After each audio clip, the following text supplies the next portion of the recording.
I'm Fonzo, And I'm Eliza. and we're the co-host of Grown, a podcast from the Moth that shows we're never fully grown. Growing up feels like a phase that should end at some point, but does it ever really? Whether you're 16 or 26 or 86, you're gonna have to deal with family drama, your body, and the type of person you want to be. So why not put it all out in the open and go through it together? Join us every other week to deal with cringe, culture, and the courageous efforts of people like you to get grown. Start listening today. Follow Grown on Apple Podcasts, Spotify, or wherever you're listening right now. Hey, it's Anita. This week, we are revisiting a show we recorded last year that I've thought about almost every week since. It is one that is going to get your mind turning about how we culturally define things like masculine and feminine, and maybe give you a new perspective on some forms of plastic surgery.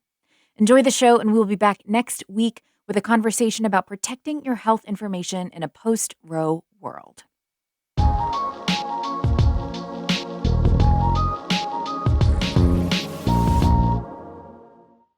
There is no better way to learn about socialization than hanging out with little kids. My 3-year-old nephew is a window into what it's like to look at the world with keen observation and almost no judgment. He notices everything.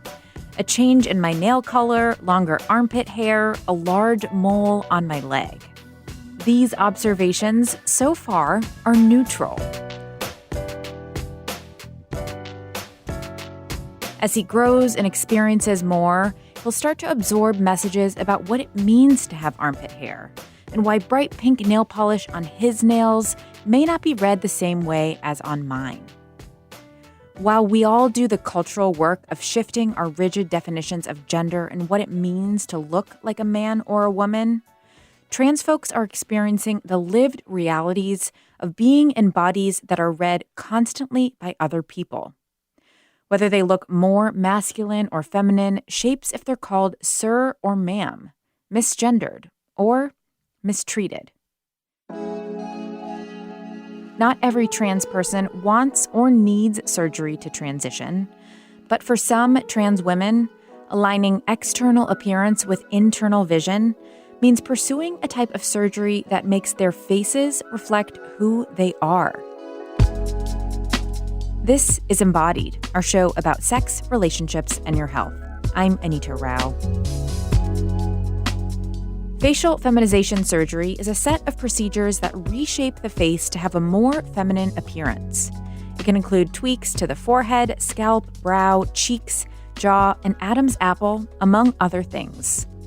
The procedure has been around for almost 4 decades, but it's grown in popularity in recent years. You know, a lot of people associate transitioning with just the gender reassignment part. And while that is important, you know, nobody sees what's under your clothes. They see your face, you know, they hear your voice. And so a big part of it for me was just, you know, really making sure that when I looked in the mirror, I saw the person that I was on the inside. Meet Emma Ward. She's a songwriter, producer, and community manager.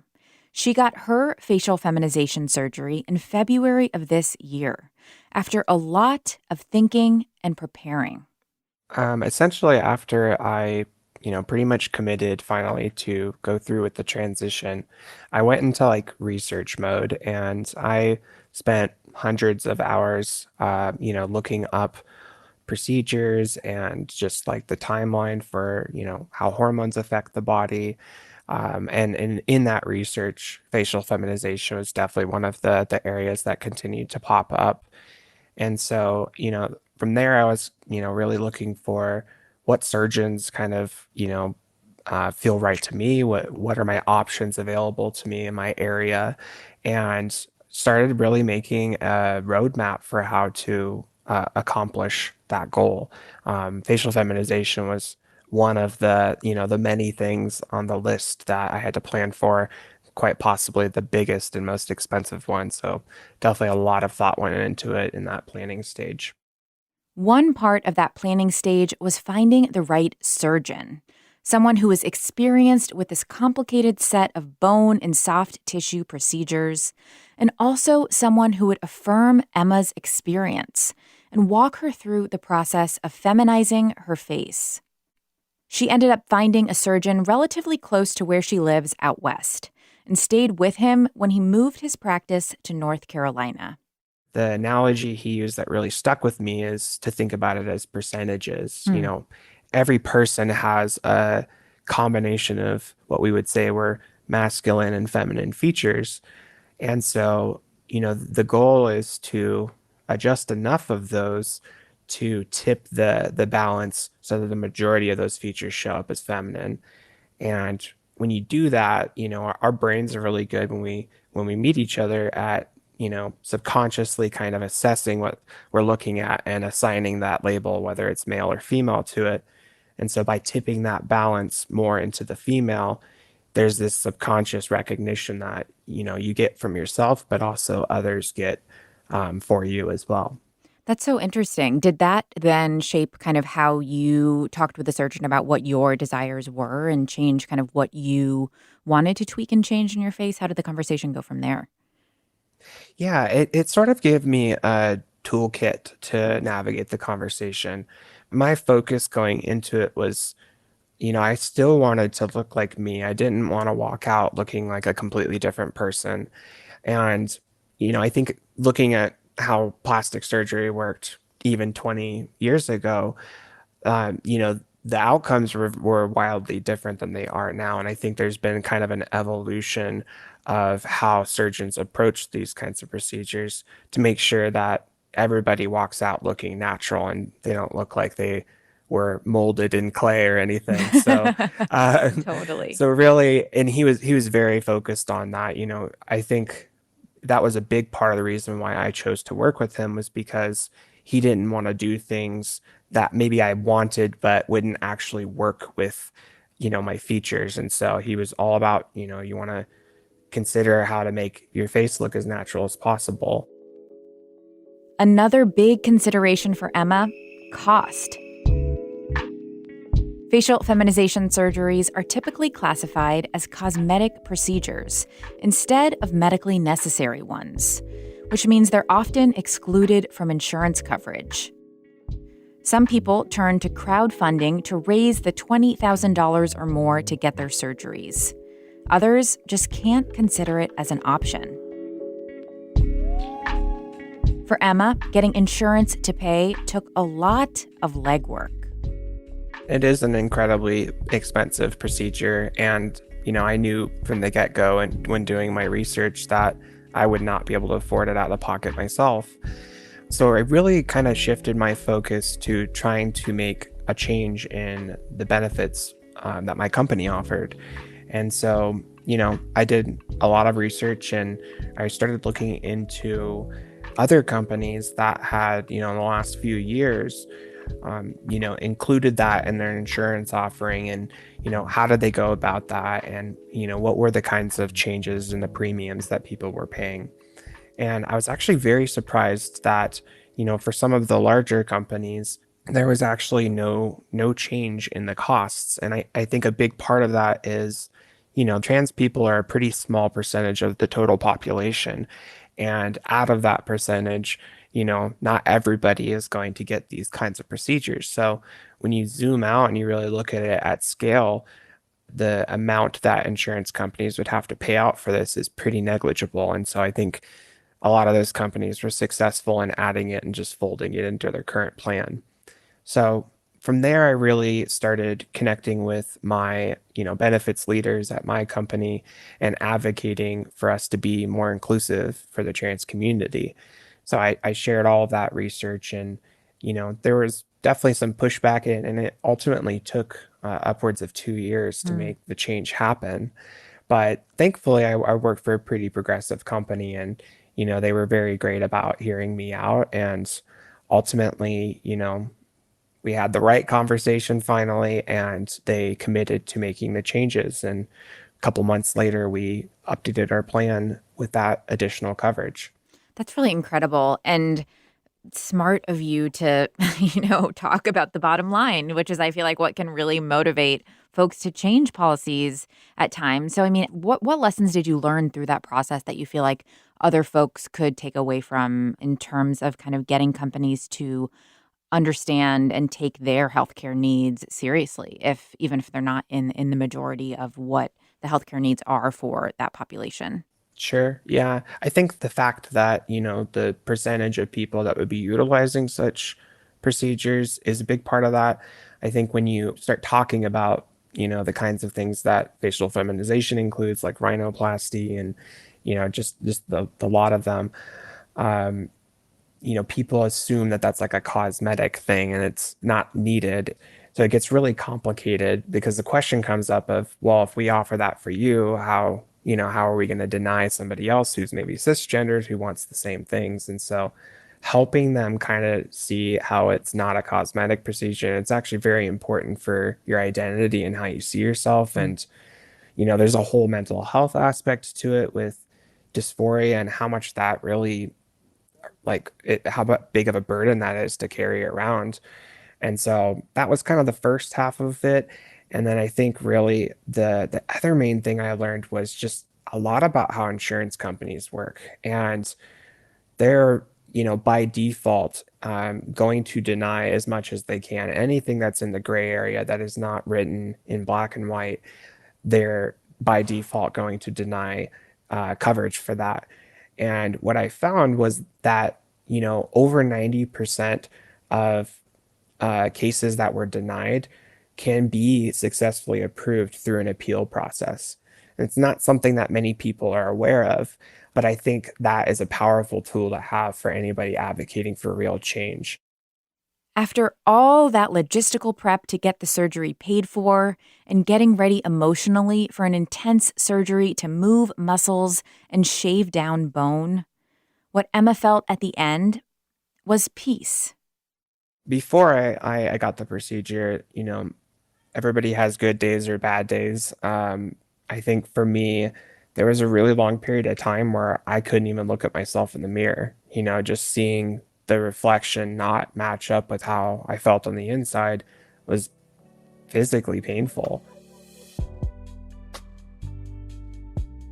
It's not a good place to be, with your mental health. And I think what's pretty amazing is that immediately after the surgery, I remember flying back on the plane, about a week and a half or two later. And even though I was still swollen and I had some bruising and stuff, I was staring at myself in the reflection of the plane window and I could see the changes that had been made. And it was this like overwhelming feeling of like calm and peace that kind of rolled over me. Just seeing those features that had triggered so much dysphoria in me no longer exist. And so, of course, the more I healed, the better and better that feeling got. And, at this point, there's never been a time where I look in the mirror and I feel like there's a misalignment with, my internal self. Emma's decision came from how she wanted to feel on the inside and out. But she said it was also a relief to no longer worry about people scrutinizing her gender. In both cases, she's not alone. Meet Aluna Vane and Capri Celia, two other facial feminization surgery recipients. The most surprising thing about facial feminization surgery is how quickly I would forget what my old face looked like. Honestly, without pictures, without reference photos, even in the days following the surgery, I could hardly recall how I looked beforehand. And that's because it was me. It was the person that I was always trying to see, but couldn't because of my dysphoria and because of the bones in my brow and in my jaw. Probably the most surprising thing about having FFS has been the impact on my self-confidence. Before, I struggled with dysphoria surrounding some of my facial structure, and having the surgery was really important for me to feel better about myself. No matter what your journey, having self-confidence will allow you to flourish. I truly feel that, in life, if something will make you happier, then you should go for it. That's Aluna and Capri. You can learn more about their stories on their social media accounts. Aluna shares her experience on her YouTube channel, Aluna Vane, Vayne, and Capri on Instagram. She's at Capri Sun Baddie, Baddie. Zariah Lee has also shared her facial feminization surgery story online. Are you guys ready? 4, 3, 2, 1. Oh my god, oh my god, oh my god. As you can see from the previous videos and by the title, I ended up getting facial feminization surgery. She's 27 and shares vlogs about her life on her YouTube channel. She lives in New York, and her surgery in May of this year came from the desire to look and feel exactly like herself. Ever since I started my transition, I always wanted it.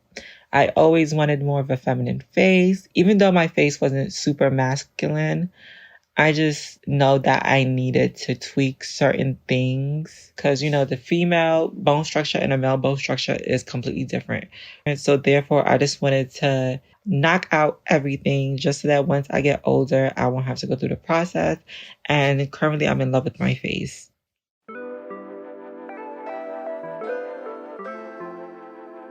So the vision that I had for my face was I always wanted something natural. I didn't want to go too crazy with my face because I still wanted to recognize who I was whenever I looked in the mirror. And that's what I got, and I'm super excited about it. I love it. Even though I'm not even fully healed yet, I'm in love with the results so far. The whole European beauty standard, I never followed that since I am a Black woman. I believe Black women are the most beautiful creatures in the world. So therefore, I never looked at the European standard of it. Like, yes, it's cute to have the small pointy nose. But I just personally feel like for me as a Black person, yes, there's Black people that have small pointy noses. But for me per se, my family don't have small pointy noses. So therefore, why would I get a small pointy nose and then it just looks awkward? I just feel like the nose that I got, it's still very Black. It's still very feminine and it's beautiful. So the whole European beauty standard, I feel like that was back in the day. And now, Black is beautiful and that's just what I agree with.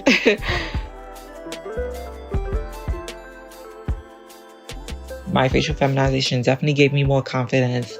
I don't have as much anxiety as I used to. If that, I don't even have anxiety anymore. I feel very confident being around, heteronormative people. I feel comfortable being around everybody. I don't feel any type of way. I'm just happy with my results. I'm able to go and do anything that I want to do now without having this thought in the back of my mind that somebody's going to try to clock me and they're going to try to fight me because they think that I'm fooling them or something like that. You can learn more about Zariah on her YouTube channel, Zariah Lee. I want to take a moment and go back to something Emma said earlier that really caught my ear. Every person has a combination of what we would say were masculine and feminine features. And so, the goal is to adjust enough of those to tip the balance so that the majority of those features show up as feminine. It made me wonder, what defines a feminine feature? And who gets to decide what that looks like in the surgical world? These are some of the questions that occupy the mind of Eric Plemons. He's a medical anthropologist and associate professor of anthropology at the University of Arizona. He's studied how facial feminization surgery has evolved over the past 4 decades. What we think of now as facial feminization surgery, or FFS, really came to be in the early 1980s. And that's when a trans woman who had been a patient at the Stanford Gender Clinic and had had genital reconstruction surgery came back to her surgeon a few years later and said, listen, this change in my genital structure has been really profound one for me personally, but nobody else sees it. And no one else sees me as a woman. And I think the problem that I have is not, in fact, my genital structure, but it's my face.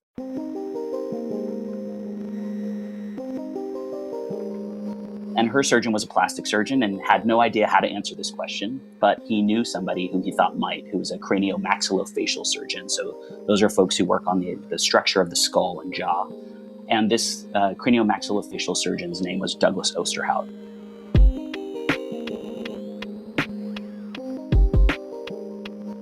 Eric actually spent a year with Douglas Osterhout while doing research for his book, The Look of a Woman, Facial Feminization Surgery and the Aims of Trans Medicine.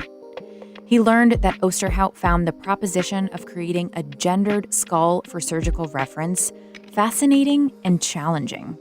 And he went about developing it in a 3-step process.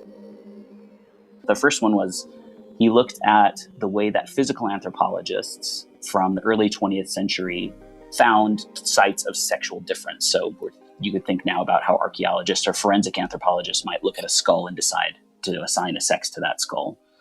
So he used those measurements or places where sex distinction was located. Then he went to this really interesting research archive, which was a series of orthodontic studies that was done at the University of Michigan in the early part of the 20th century. And at the time, those studies were mostly for, as I said, orthodontists trying to figure out when faces stop growing so they can decide when to put your braces on. So he had these ideas from physical anthropology about where sex difference is in the skull. Then he used these numbers to measure it. And then he used a skull collection at a dental school in San Francisco where he worked in order to kind of develop a bunch of procedures. And so that's where facial feminization, as we think of it now, first originated in the 80s. Eric's book traces facial feminization surgery all the way to the present through stories of folks who got the procedure, ranging in age from their early 20s to late 60s, and through the experiences and perspectives of 7 other surgeons. He interviewed them about their process and techniques. And one of the more complex topics that emerged, how clinicians differed in their definitions of what constitutes a feminine face, and where white beauty standards entered the conversation. One of the things that I really found in my research is that this concept of femininity is a really interesting one because it's one in which the aesthetics of beauty and the biology of femaleness are collapsed to be one thing. And it's really difficult for us to pry apart what our kind of aesthetic sensibilities around beauty are versus some sort of biological claim to femaleness. And different clinicians think differently about that. So we can think about FFS and the feminization that it aims for as one instance of facial cosmetic surgery that is nearly always organized around some form of desirable femininity. This becomes a really interesting issue on the question of race and ethnicity. It was around the early 2000s that many plastic surgeons found themselves sort of being accused of whitening or westernizing faces. And as a response to that, we saw the growth of a field called ethnic cosmetic surgery. And what that really means is non-white people. So whiteness in this field, like in many, becomes this unmarked norm. And then there's ethnicity, which is everybody who's not white. So that's one instance in which you can see this tension being articulated between desirable femininity and ethnicity or being racially marked group. In my time in the clinic, there were not a lot of people of color who came to the clinic when I was there. But there are 2 stories that sort of stand out as a way to demonstrate the way that ethnicity and femininity get played as being in opposition to each other. So one of those was a patient who had ears that stood out from her head, and they were defined in the clinical interaction as Irish ears.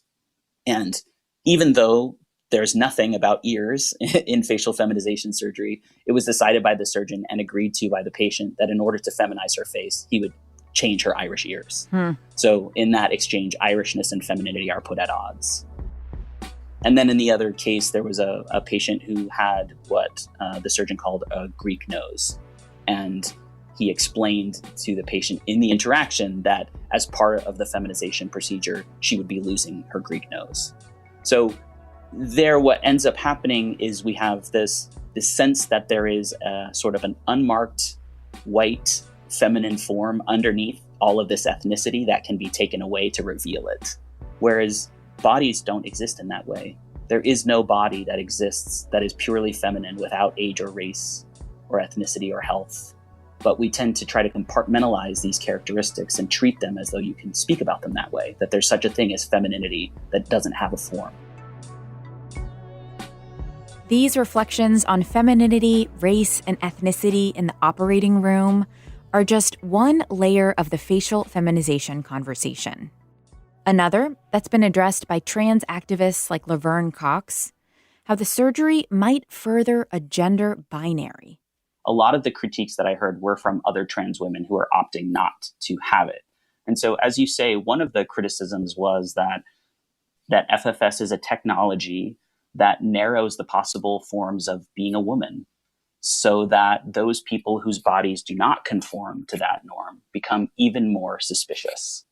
Because the idea is there's a way to look more feminine, you know. You could simply go and have this really invasive major surgery. And so those people who choose not to, then they're challenging or making visible gender variance in a way that some people are uncomfortable with. So one criticism from within the trans community is this is making impossible the types of gender variation that would lead to trans liberation ultimately. That if varieties of gender become acceptable, then it makes it easier for more people to live the lives that they want. And conforming to a narrow idea of beauty or femininity forecloses that possibility. Another critique that I heard often was that FFS as a very expensive, oftentimes more expensive than genital reconstruction surgery. FFS is for the resourced few.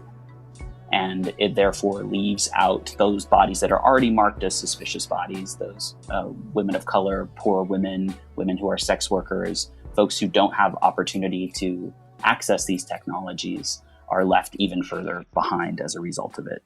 So, yeah, you were saying that it is a really personal decision for folks, and we are all living in this politicized, gendered world. And so there's this distinction between individual choices and just what it feels like to go out in the world and have who you are affirmed by how other people see you day to day. And one person can't change that big societal, constantly moving and evolving definition of gender. So as you kind of look at trans medicine and how the power of it has changed and evolved over time, who do you see as really having a say in kind of what gets affirmed and what doesn't, and how trans folks can kind of have a voice in that conversation? Do you feel like they do at this point in time?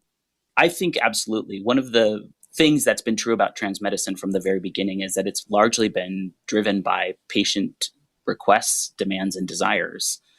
We know that surgeons, certainly up until recently, who have been specializing in this field are often ostracized by their peers and lose a lot of credibility for their work with trans folks. So even though, yes, surgeons do often get very rich or become famous in this little universe, there has not been a lot of motivation for them to get involved beyond the motivation that's coming from trans folks themselves. And so that has been a really significant impact in shaping what's available and to whom. But, you know, we live in the United States, and so a lot about how healthcare works is about money and insurance. And so one of the big changes that's happened in trans medicine since 2014 is after the Affordable Care Act said that it would provide coverage for certain forms of gender transition. And part of the trouble is trying to define what that word and phrase means. And many, many more states' Medicaids now cover various procedures under the sort of title of transition. Again, that's a kind of a fuzzy word. But as more surgeons are trained, as more clinics come online, as more insurance coverage increases, we're seeing an expansion of access for people. As we said earlier, there's also been an increased demand for facial feminization surgery in recent years. Eric says that fact says a lot about how we socially construct sex and gender, and how medical care for trans communities has adapted to reflect that. FFS confronts us with the question of what is trans medicine trying to do? If it's trying to take bodies and make them conform to a 1950s definition of what sex difference is, then it's going to look like it has looked broadly in this country for the last 60 years, which is to prioritize genital reconstruction, to prioritize cross-sex hormones, and to imagine that the aim of a trans person when they go to the doctor is to switch from one distinctly identified sex to the other. But if you actually prioritize trans folks in clinic and say, what is it that we're asking for from clinicians when we go there? A different sort of picture emerges. And you can take seriously then the question of gender not as a problem of an individual body on an operating table, but a problem of an identity that's created in social interaction. And if you do that, then the aims of trans medicine change. And what it means to provide good care is not then about treating that individual body on the table like an isolated unit, but treating the body as a social unit that gets its meaning from exchanges with other people. And that's what I hope to make clear in thinking about FFS and taking seriously the claim that it's through changing someone's face that you can change their sex or change their gender.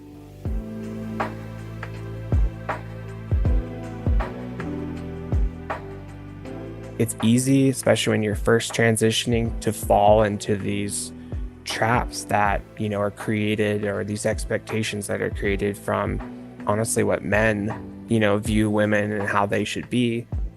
That's Emma Ward again. Since transitioning and getting her facial feminization surgery, she's reflected on her own process and femininity. Part of my evolution's really been having to go through all of those kinds of pressures and really internally challenge them with myself and, learn that, that's an outside person trying to tell you how to be and how to act. And who I am and my femininity comes from within, and it's unique to me. And so it's taken years, but I've kind of settled into who I am and really figured that out more. And it's much more of a natural thing than trying to live up to somebody's expectations. Here's Emma's advice for other people thinking about facial feminization surgery. Definitely have someone to talk through it with. I think it's always a good idea to, speak with a therapist and to really kind of flesh out the dysphoria you're feeling and where it is and why it is before you commit to such a big procedure. I know how overwhelming it can get and sometimes how hopeless it can feel. And I just want everybody to don't give up, because there's always a way. It takes an incredible amount of willpower, but the reward at the end is so huge. Not having to carry that extra weight around of your, the image you see in the mirror not matching up with your internal one, being able to let that go is life-changing.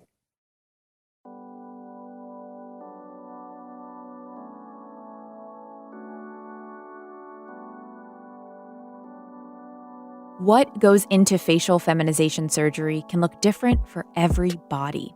So before we close, a few other perspectives on how to prepare from two people you met earlier, Aluna and Capri. My advice is this.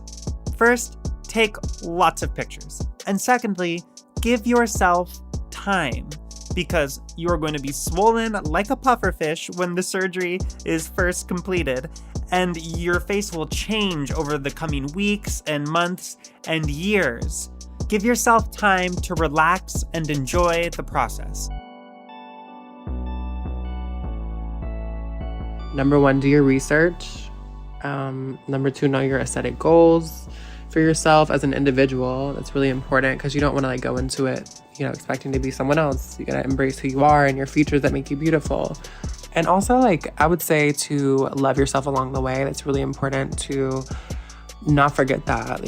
Sometimes we can put our goals ahead of, where we are in the moment and forget to be content with what we're doing and who we are at that time. So I think that the healing process can be really difficult, and that's something that I learned also throughout this process. That was very hard for me, but I got through it, and I'm super, super happy, and my life has changed as a result. So I'm really happy to be on the other ends of it and love my reflection too.